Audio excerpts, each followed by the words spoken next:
Good morning. Good morning, sir. How are you? Pretty good. It's been a couple of weeks since it's just been the two of us on the mics. I know. It's nice to have the house to ourselves again. Yep. Yes, but they've been some really good interviews. They have. Yeah. I mean, sometimes the right guest is just amazing. Mm-hmm. Yeah. I loved, especially I thought Len killed it. That was such a good chat. Yeah. Agreed. Yeah. I really enjoyed that. Yep. And getting a peek inside the Stripe land was awesome too. Mm-hmm. So with Shreyas, yeah. I like our sort of cadence of mostly you and me, and then occasionally mixing in the right people. And it just also is this is the classic podcaster life hack of well, I have this problem and I know this person is an expert, so let me bring them on my podcast and ask them questions. Yep. I like it. It's having a little bit of a platform is just so useful. Mm-hmm. Yeah, it just works. You like the interview eps? I do. Yeah. I mean, I appreciate that you have done most of the kind of recruiting and prep for those, because I've not felt like I've had totally the bandwidth to do my own guest recruiting in the last couple of months. So thanks for holding that end down. I'm always I hope Derrick doesn't get mad that I'm inviting random people on our podcast. We have a pretty open policy here on the art of product. Yeah. Cool. Okay. But please do not reach out to us and pitch us on your guest. No. That's the worst. I don't know about you, but that's been happening more lately, and I'm sure it's coming from a good place, but kind of it's not really our jam. So. Yep. Exactly. It's more of an outbound than inbound process. So I am in the hiring hinterlands. Yeah. I'm going through the desert. Mm-hmm. I realize hiring sucks. Hiring sucks for the same reason that dating sucks, which is it's mostly failure. You're mostly not finding the right people, and it has the same amorphous, you don't know when you'll be done quality. Right. And you can't always just sort of redouble your efforts and make it work. And these are the projects with which I have the most trouble. Because okay, if I know what needs to be done, I can force myself to double down and do it if I'm feeling, resistance to it. But often the forward path is not totally clear. And this is particularly true for this head of sales role that I'm hiring for, which is my top priority right now. It's partly because I don't know this world. I don't have a network in it. So it's trickier than usual. If we really needed an engineer, I would be okay, yeah, I got this.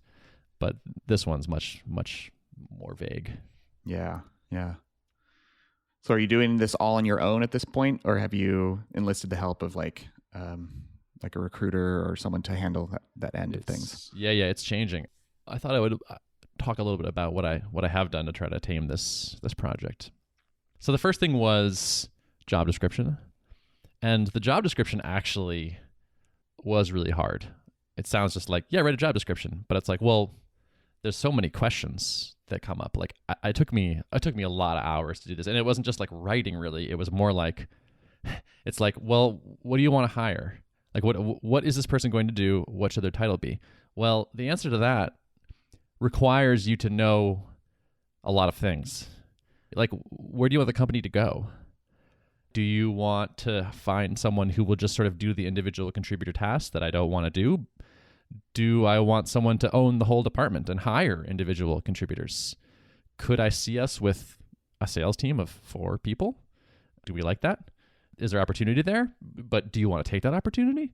So it's all these questions, as always, God damn it, keep coming back to well, what do you want? What kind of company do you want? What are your goals? Oh, I know. So I can't even start with the title of the person I'm trying to hire until I can't write the first line of the job description. I can't write the H1 until I figure out and clear with Joel and Spencer and build a shared consensus of what kind of company are we building and what do we want to do? And so everything is a damn vision quest where we have to know this long-term answers and goals to figure out what the next step is. So it's been a journey. But after a lot of, all of that journeying and ayahuasca, I think we have settled on sort of the initial direction and plan and all that. So we want to hire a head of sales. We're not looking for so much for an individual contributor, although they will start as an individual contributor. We're looking for someone to eventually grow a sales organization because it seems like there's enough opportunity there that we could support that kind of effort. It's likely to work, I think. We want to run the kind of company where we do that. We can have a good culture around that and feel good about bringing those kind of people in. Okay, so fine. We want a head of sales. Great. All right, so that kind of answers the title. But then, what will this person do? Are they going to hire people right away? What are their responsibilities? Like I can't believe how much it took out of me to write 4 job descriptions over the last couple of weeks. It was kind of agonizing. Yeah. I got one I was happy with. And then I started sharing it around and shopping it around. Not to candidates really, but to people that we sort of know and think are probably good at sales. And so I don't have a big network here, but we know a couple people. Spencer knows some people. Joel knows some people. I know some people. It's not a lot, but just enough where we could share the thing with them, get some feedback. I have some friends who have hired salespeople before. So my founder network was kind of useful here. So did a lot of iterating on that. And there was some consistent feedback. People were like, oh, I hate this part. This makes it sound like you're not taking this seriously. Or there was some pretty consistent feedback, which was useful. Kept iterating on that. Finally got to the point where people were pretty consistently saying, this is good. And now we're on the sort of next stage, which is, okay, how do we get this in front of good candidates? And so I started doing some of this myself manually, hopping on LinkedIn, searching for companies I admire, trying to connect with people with sales in their title at these companies, DMing them questions, things like that. And I was like, okay, yeah, I could do this. Maybe I should keep doing some of this, but there are clearly people that are better at this than I am and have existing networks and are not starting from scratch. And consensus from talking to friends and other people was that in the sales world, recruiters are a very common and workable path, which is a bit of a surprise as an engineer who's used to ignoring recruiters. It's no, salespeople talk to recruiters and they get jobs through them and it works. Mm-hmm. Which is actually, to be honest, kind of great news for me. Because it's okay, great. I can enlist help, people that just do this all day and, know how to do it and all that. Mm-hmm. I think that even applies to engineer roles. We had a recruiter or two at Drip, and when we were just trying to grow the product team from a couple of people. Wait, you had a recruit on your team? You had a recruiter? Yeah. Mm-hmm. Oh, an in-house recruiter. Yep. Okay, interesting. Yep. When? That must have been post-acquisition. That was post-acquisition. Yep. Okay. Yep. Yeah. We inherited them from the Lead Pages team. I mean, they're obviously very good at their job and not the classic, when you see the tone deaf recruiter who sends cold outreach to DHH recruiting him for a Ruby on Rails job. They were actually really good at building the network. They got, going to local meetups because we were hiring mostly locally. And so they had kind of done that networking and they were really, awesome people and good at their job. And so that was a really big help when we were trying to find engineers, them just kind of doing the initial phase of putting the job posting in the right place and screening people. And then only once they make it past their screening, then kind of forwarding them along to me and Rob. Interesting. Yeah. And so you had good results with that? Yeah. I think so. I mean, we found some really great talent and we didn't have to spend, all day for weeks, doing all that legwork ourselves. This just keeps getting back to the Jason Cohen thing about if you don't respect a certain position, then you probably just haven't worked with someone good who does that job. So yeah, I guess my perception of engineering recruiting is definitely colored by, lame outreach that I've gotten. But yeah, if you have someone good in-house that knows what they're doing, that makes sense. Okay. Well, that's good to know.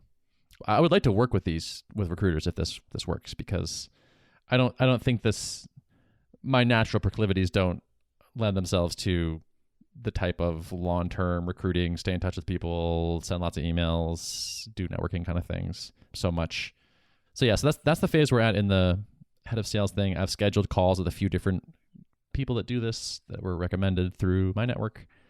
We have one great salesperson that Joel knows has volunteered to sit in on interviews when we do start interviewing candidates, which I think is really cool and very generous of him. The consistent theme has kind of just been get help. Mm-hmm. I don't feel like I would totally know what the best questions to ask in an interview for a head of sales would be. Yeah, it's tricky when you're hiring for a role that you don't intimately know yourself. It's one thing if you're like, I'm an engineer and now I'm building out my engineering team. It's different. I've had a few people warn me, like, people in sales are good at selling, so they will probably be charming and, personable on the call. So, just be careful. Be aware of that. Like, you're going to probably like them. But it doesn't mean they're great at their job. So beware, you might like them. Yeah, and, they're good at some of it, I guess. I told Joel the other day, I feel like I've kind of turned the corner on this, where I was feeling really stressful and amorphous and hard to deal with. And now I feel kind of like, okay, I think we have a plan. I realized that, like, companies have done this before, people have done this before. This is a thing that can be done. Like, I don't think we're going to just like be like, oh, you're just impossible. Oh no, and throw your hands up. I think it's hard, but I think we'll figure it out. And I've gotten some feedback from a few people that this is a pretty great opportunity. Actually, like, this is kind of a dream role for the right person. It's something I've heard a couple times now, because we have this product that is quite liked and is selling itself pretty well. A lot of customers, the retention is good. If you come and add a really great salesperson to this, maybe this kind of blows up. It's fairly fertile ground.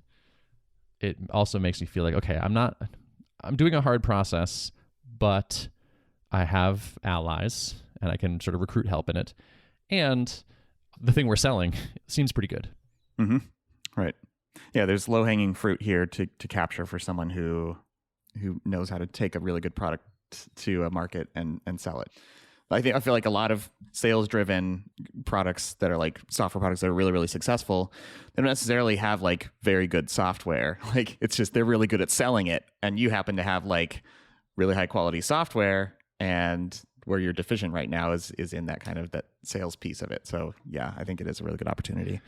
I read an interesting tweet, maybe from David Sachs or somebody, and he was talking about sort of different kinds of companies that you can form, or different and what you sort of need to focus on. So you can have sort of a sales-led company where it's like, the way this company is going to work is that we've got incredible sales talent and leadership and an acceptable product that, does the job.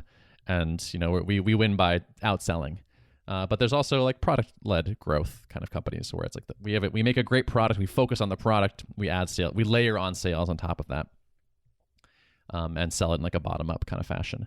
And I was like, oh yeah, that's totally us. It's like, product is the thing I really care about and I really like and I like focusing on.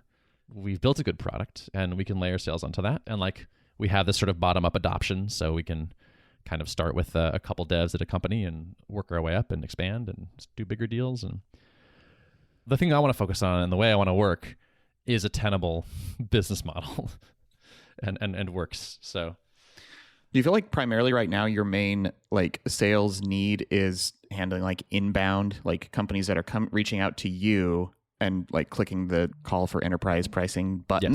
Yes. Yeah. So exactly. People starting that process like that, or just like, wow, we have a bunch of users at big company. Does anyone talk to them? Like, we should make sure that they're happy and that we, maybe they want to formalize a relationship. And this happens pretty frequently where like someone will sign, like a couple of devs will sign up, they'll use it, they'll get to like maybe 10 or 12 or 20 people. And they're like, ooh, we should move this to our manager's credit card. And they do that. And then it keeps expanding and they go, oh, we got to tell purchasing and like put this on a PO because we can't spend more than X per month on a credit card or something. And it's like, okay, now we're sort of in the sales process. So yeah, it's basically all inbound at this point. I think switching to something where there was outbound stuff would be a pretty big change. Like, that's like not a small difference, but that's okay. I think, so I sort of had this feeling like, oh no, how can we do sales if we don't also agree to like, start writing cold emails or something? But my plan right now is let's supercharge this bottom-up growth thing. So like, let's also hire in marketing and let's get lots of trials and lots of small teams trying it. And let's get good at helping them expand and move up and try to generate enough leads and interest and work for sales to do that way, rather than trying to start from scratch and do a kind of a sales-led approach. It's more like, we're going to lead with marketing and making it easy to get into the product and people having early success and customer success. And that will hopefully we'll keep sort of ramping on that machine, which will hopefully generate more and more leads for sales, which then hopefully generates more and more big enterprise deals. Yeah. Yeah, that makes a lot of sense to me. Like, yeah, it seems like you, in looking for this person, you want someone who has more of the inbound type experience and not someone who like knows the playbook of, you know, building out a team of BDRs and like like going and doing a whole outbound strategy, right? Exactly. Yep. Yeah. Yeah. Yeah, I think that's actually quite different personalities, different skill sets, all that. So yeah, I think we're gonna want to make sure we have some alignment there. Mm-hmm. Well, eventually, after post-acquisition, we had salespeople at Drip. But like before that, we kind of got closer and closer into the sales territory just via customer success. So like we found that, you know, some people could just sign up for Drip and start using it and they were totally happy. Other people had questions. They wanted to learn more. They really wanted a demo. And then like, so we started, Rob initially was doing those and like sending videos to people and like Loom videos and stuff like that. And then it was like, okay, I think we need to have someone dedicated on this. And so that's when we hired Anna, and she was helping with some like more like white glove support type stuff, doing onboarding, doing demos for people. And she's kind of a stocked calendar doing that kind of stuff. And it was like helping people who are already coming through the door and wanting to use the product and apply it to more complicated situations and stuff like that. And so sort of like she sort of served a sales role in the sense of like she was helping people be successful with the product. And I feel like that's sort of where sales aligns with a product-led or product-driven company. It's like just helping people who are coming in to be more successful with it and work out all the, you know, financial details of how to get onboarded and stuff. Totally. Yeah. I think this is kind of like, it's like a sales/success position, or it's like, it could be the first person that this person hires is like someone on the success side. Yeah. It's totally the case that, you know, large companies sign up, maybe get started, but maybe don't. People get kind of stuck for random reasons. Maybe they need a poke. Maybe they, you know, there's just a lot that could be done there. And so you turn a thing that isn't really a possible viable sales deal into something that is, or at least a happy, you know, self-pay customer, that kind of thing. I can't wait to have these positions filled. I bet. I really do feel like my happy place and like where I'm at my best is high level direction of really good people thinking about broad things and product, really just like getting back to like, okay, how does it work? How does it look? What's next on the roadmap? That kind of thing. That's where I'm happiest. Job ads, interviews, you know, less so. So you want to try to avoid being in the perpetual hiring phase. Oh my gosh, like... yes. I hope so. I would love to do that. So yeah, so getting help on recruiting is useful and great. Excited about that. And then yeah, I'm kind of hoping that we like, okay, expand here, add these roles, and then let's chill for a little bit, you know, like get out of hiring mode. Or if we hire more people, maybe it's like, okay, if we're going to hire in sales, let's have this new head of salesperson. You were in charge of hiring. That'll be nice. Well, I'm kind of contending with similar like stuff I've been thinking about the last couple of weeks in the realm of like hiring, actually. So I sort of feel like I've hit a couple different like crossroads for like back to that question of like, what are my ambitions for the company? What kind of company do I want to build? And I'm in a similar place where like, yeah, it feels like I'm constantly having to evaluate that, and it is exhausting, you know. It's also compounded with the fact that like, I think I've talked about these on the podcast because we've been podcasting for a long time together, but I get these things called cluster headaches. That's like it's been like 2 years since I had a spell of them, and doctors don't really know much about them, but they just kind of, when you get like a little season of them, for me, they usually last a couple of weeks, and it's pretty debilitating. Like I wake up in the middle of the night generally with them, so it's really impacting sleep, and of course it's painful. And so it has sort of thrown me into a little bit like just feeling stressed, just because it's like, oh, how long is this going to last? How much is it going to impact my productivity? And just it's given me a little bit of like a negative outlook on some things. So it's like, I'm thinking about some weighty decisions with like where to take the company, how to grow it, and grow it on the people front. But also like, it's when you're dealing with something on the side, like this headache stuff, it's like hard to make sound decisions, because I think they're probably being biased a little bit by the fact that like things that I would otherwise just feel like, yep, that's a worthy challenge of taking on, just feels like a huge like, it's going to be so much work, and it's a little bit paralyzing. That's kind of a conflating factor. But basically, I can share more details about this later on, but I have I'm taking some investment dollars that are strategic from a friend, industry partner, someone that's kind of has it's going to have a good symbiotic relationship with SavvyCal. And what that's going to enable me to do is be a little bit more aggressive with hiring. Like the idea is to get some help on the development front to kind of free me up to still contribute on that. Like I'm not envisioning stepping away from the code completely, but be able to move a bit faster on that front, and then also spend more of my time on like, higher level like business things and working more on growth strategies and stuff like that. So that's what I'm thinking through.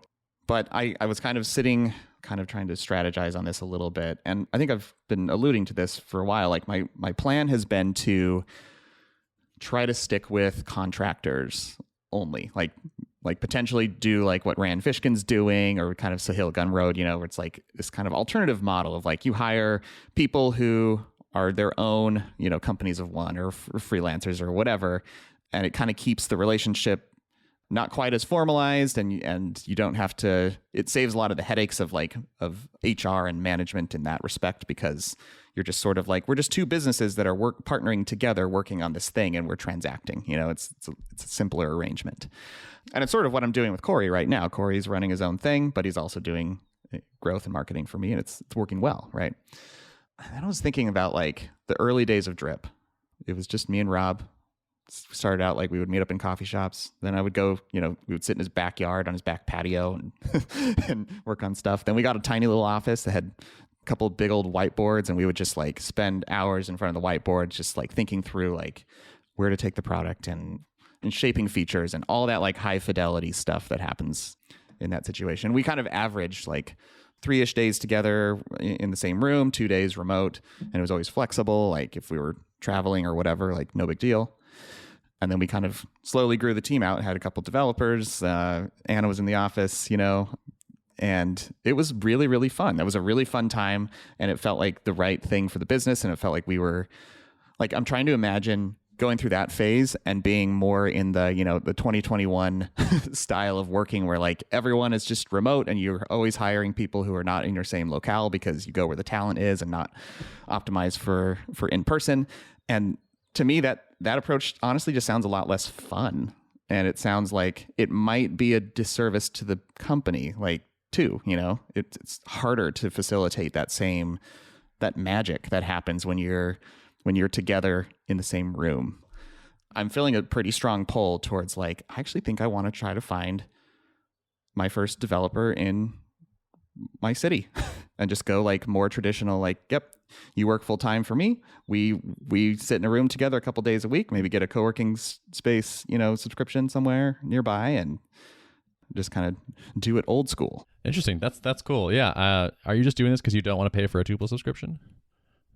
No. Yeah. I have a Tuple subscription. Actually, I think I'm on your plan, but yeah, that's right. I think you have a Tuple team. Yeah. No, that's interesting. Wow. I have a lot of questions. How's the dev scene where you are? Do you feel like you can find someone good in your area? Having been like hiring in the Twin Cities for a while at Drip, like there's people I have in the back of my mind of like, oh, people I haven't talked to in a while, but like, what? I wonder what that guy's up to. Like, I think I could, there's a short list in my head of like people that I feel like I already kind of had developed relationships with a little bit back when I was more going to tech meetups and stuff and trying to like look for talent locally. So I would say it's not huge here compared to other, tech hubs, but there are developers. And that's the other question in my mind. It's like, we always talk about like, we got to find the best. And it's like, I think I can find really talented, good engineers here for sure. I mean, could I find someone who's like a even more of a quote unquote 10x developer somewhere else? Like maybe, I don't know, but that's partially like part of the benefit of hiring local is having that local interaction. And so I don't know if I'm so concerned about finding the quote best in that respect. Yeah. I was just talking to Joel yesterday about, I posted these jobs and they all say remote, but it's like Joel and I actually just got a co-working space to work out of, an office. And I was like, if someone lived nearby or wanted to live nearby, would we tell them they couldn't come into the office? No, I don't think we would. And so I think I'm just going to update them and say remote, or if you want, come work in Somerville. And I expect that remote will probably end up being the option. I'm not a against local people. And like you, I really thrive on the in-person interaction. So like if Joel wasn't willing to like work in person, I would be, far less happy. If there are other people like that, I want to give them that option if that's what they want to.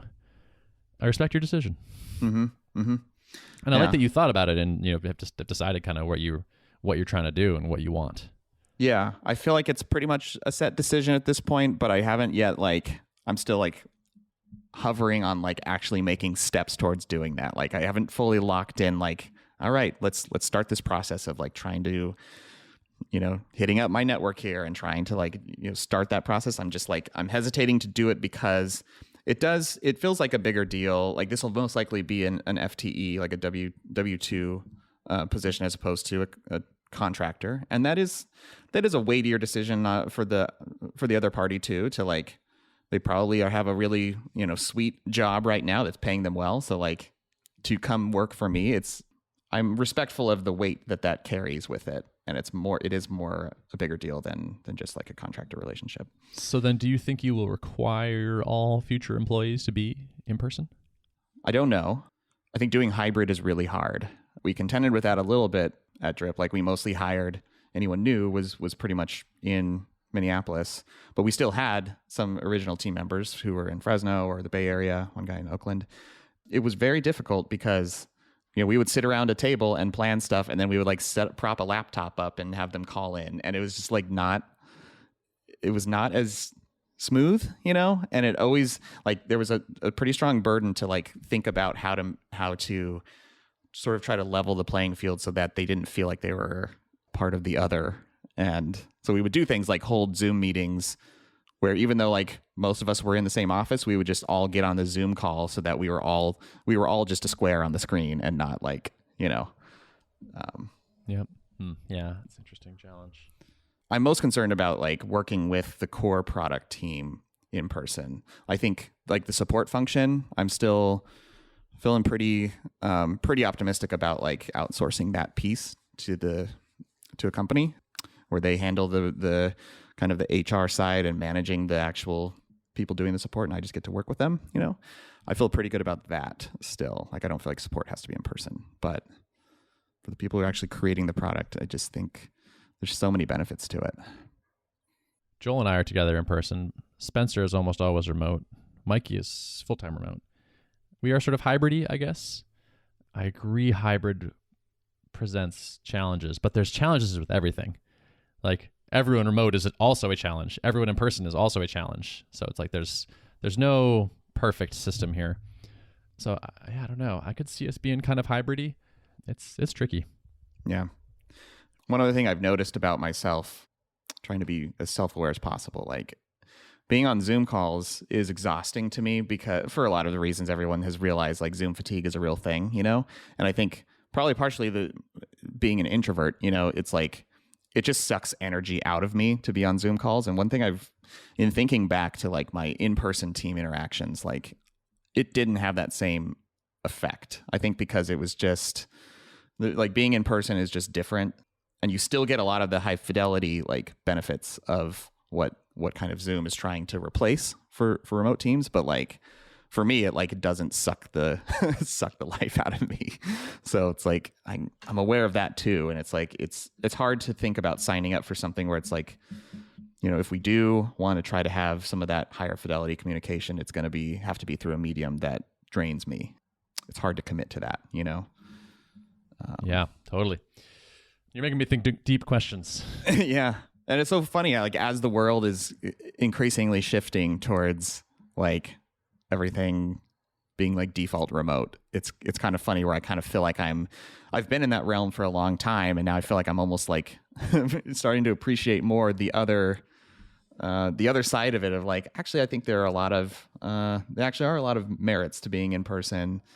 And it's funny, I just feel like I'm moving in the opposite direction of what the trend is right now. I'm thinking back to some less than great interactions I've had work-wise, and wondering if we were working in person next to each other, would this have gone better? And yeah, I think possibly there's some of those would have gone better. What a topic. So we got to rewind. We got to pop back up the stack a bit. Why are you raising money? Yeah, I mean, I've been saying for the longest time, like, no, I'm not gonna raise more. And basically, I was kind of approached by a friend who basically said, like, look, we see a lot of our company trajectory in you, and we think you're building an awesome product, and that has a lot of potential. We also think that, like, for you to go through the hoops of like fundraising right now, like, even though it wouldn't necessarily be that laborious, because there's a lot of people who have casually expressed interest in like angel investing in SavvyCal, it would still require like putting together a deck and figuring out the legalities of it and trying to like kind of shop it around to people. And there would just be, work involved with that. And they basically said, like, we want to help you out. We think this is like at the stage you're at, this would be really helpful to you to just have more cash in the bank to be able to make a hire or two.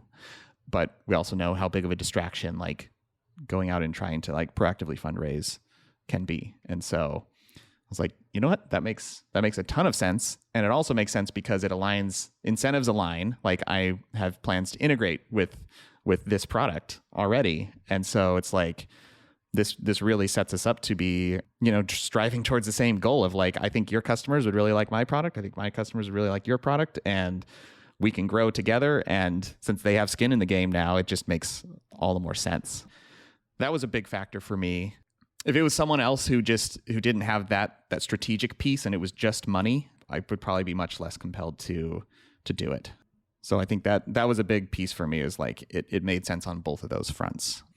I'm trying to push myself to get outside of the kind of scarcity mindset of like, just because you're quote unquote bootstrapping, or I'm like kind of a hybrid, whatever you call it, indie, SaaS, whatever the term you want to put on it, doesn't mean you have to like always be super strapped and stressed out and scraping by and doing things suboptimally. Like, sometimes there's a time to just like go back to conventional business wisdom and spend other people's money, especially when it's a very willful transaction of like, nope, we want to give you money and we want you to spend it to reinvest into your company. I've been on this journey, and first step was taking money from Tiny Seed and getting outside of the pure bootstrapping mindset. And it's like, no, it's actually okay to do this, because taking this money doesn't mean that I'm suddenly on a unicorn trajectory with all those requirements. When they came to me, it's very clear that they are not expecting this to be like, this is not a seed round to lead to a Series A. Like, they would be perfectly happy with a more modest growth trajectory, I think. So, what kind of vehicle are you using for this? Like, what kind so it's going to be a SAFE. Yeah. Okay. Yep. Can you share like the percentage of the company that you're doing with this, approximately? A couple percent. Couple percent. Okay. Yep. All right. Single digits. Yep. Single digits for sure. I think it'll make sense to more like formally announce like this actual, like the details around this. And I'm not sure how much of the actual details that I'll share from the transaction. Just haven't thought that through. So I'm going to be a little bit coy about it. But yeah. It's nice to have that incentive alignment. That's pretty awesome. They feel happy recommending you. They're sending you customers. They're getting effectively some of that benefit of sending you customers. I see why companies do this. It's like, we've got some cash. Why not invest in partners that we and like build a stronger relationship with them? Yep. It's pretty savvy, if you ask me. Yeah. This is why we bought a few percent of Zoom the other day. Oh, did you? Oh, nice. Yeah. Smart. Yeah. Why development? Why is that your first hire? I think it's safe to say that I'm also aspiring to build a product-driven, product-centric company. And I see so much opportunity to, like, one, there's just a lot of catch-up work to do. Like, I'm working on, more team stuff. And I really see that as the big area for growth, is like fleshing out team functionality. Because it's like one-on-one scheduling is still it's a headache, and we have that pretty well solved.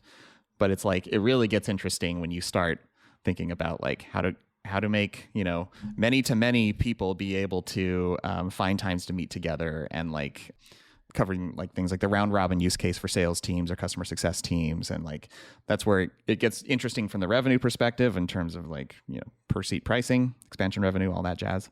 But also like, it's just all that more valuable if you can really solve some of that more complicated multi-person scheduling stuff.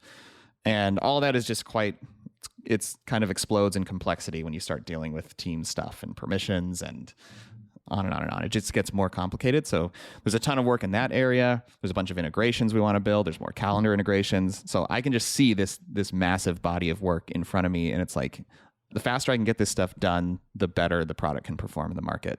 And so I feel like we're sort of constrained by how quickly we can produce on the product front right now. Makes sense. Yep. I mean, it seems like you're shipping quite quickly to me for what it's worth from the outside.